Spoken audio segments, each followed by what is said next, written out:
عسلامتكم الناس الكل، ان شاء الله تكونوا بخير. اول ما بديت كالعاده بديت بالشوربه. يا اخي نسخه روحي نصور يا اخي.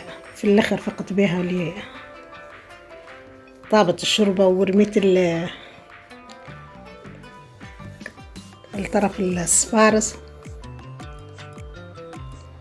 وحطيت لها شويه ثوم وشويه كمون.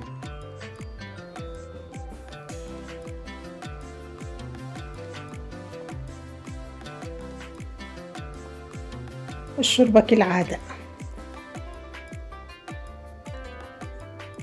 زيت كمل تعطي غلوه. من بعد ليك عجنت العجينه باش نعمل خبزه محشيه. هذاك التن، هذاك الصبناخ، هذيك البطاطا، هذيك الصوص طيبتها كيلو الصوص البيتزا، هذاك الفرماج.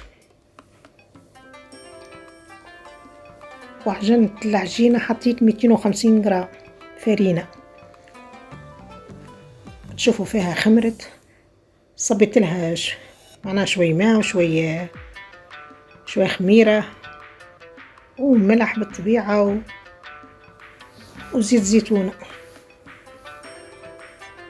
والماء عينكم ميزانكم، معناها انتو والفرينة.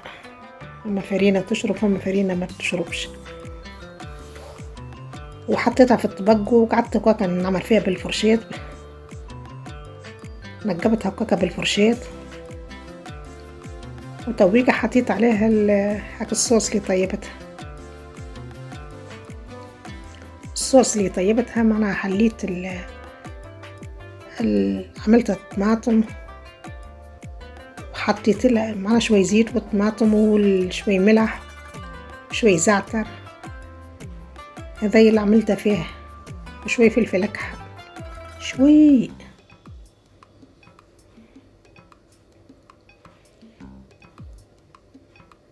وخليتهم طابونين عقاد وكمان هكاكا. وتويكا نحط فيها فوق الخبزة. حطيت الصوص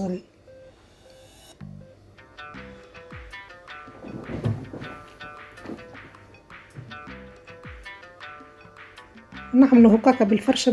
من بعد كل مرة الفرشة، أول مرة بالصوص، ومبعت لك البطاطا، ومبعت لك الصبناخ، ومبعت لك التون، ومبعت لك الفرماج.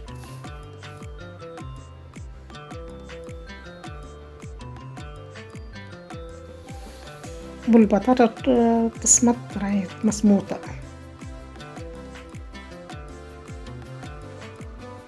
نبقى نحط هكاكا ننظمها بالكل ليكا.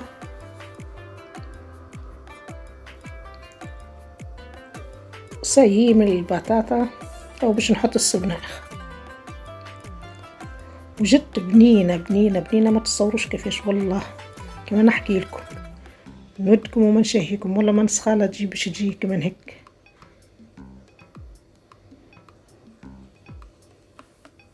وكل ما تكثروا فرماج وكل ما تجي أبن.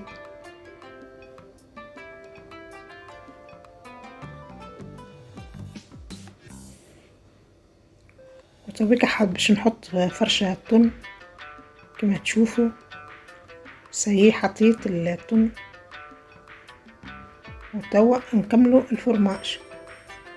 يا خيني حطيت لها كالفرماج معناها مرحي، معناها ما حطيتش معاه حاجة أخرى. هي كل ما تكثروا لها فرماج كل ما تجي ما خير.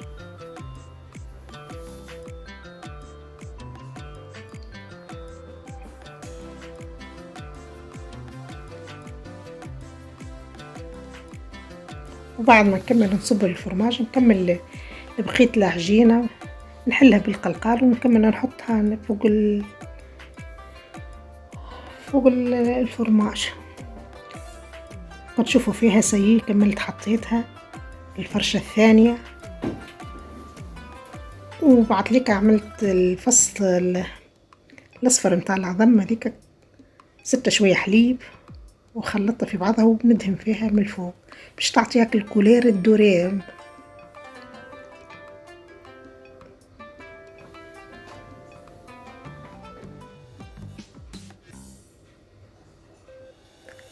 وهذاك المخلط معناها السينوج وشوي جلجلال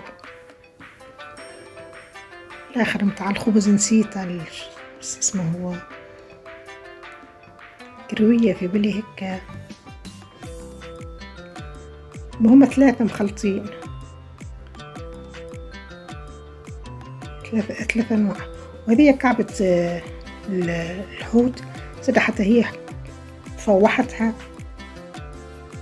وحطيت فيها من الداخل الليمون وحطيت فيها الزعتر أخضر يبننها ياسر يفوحها. هذه الخبزة خرجتها من الفور. هذيك الكعبة الحوت الطيب والشوربة نصمت فيها وجدت هشوشة وبنينة. متصوروش كيف شو هذه طاولتنا حضرت سايه.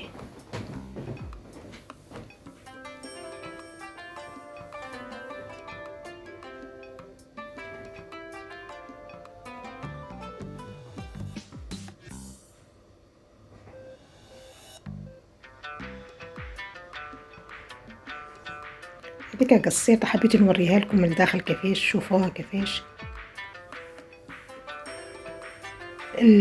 الخبزة جت معناها الرهيفة والداخل الكل معبية وبالسلامة وشهية طيبة للناس الكل. إن شاء الله نتقابلوا في فيديو آخر.